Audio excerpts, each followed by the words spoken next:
The truth behind the labels of Saudi gold, Dubai gold, and Japan gold. Ever heard someone say, "Uy, Saudi gold yan"? Tapos bigla mong maisip, ay, galing Saudi gold.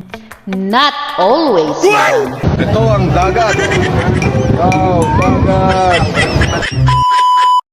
Gold morning mga madam! Let's break it down, the truth behind this popular gold terms.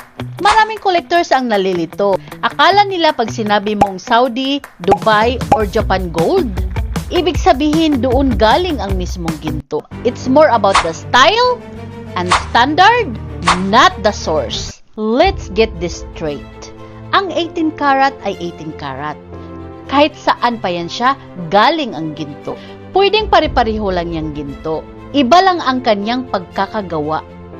It's like clothing. Same fabric, but different fashion style. Here's my tip. When you are buying gold, don't just focus on the name. Focus the carat, weight, and craftsmanship. Whether it's called Saudi, Dubai, or Japan gold, or kahit Italy gold pa yan.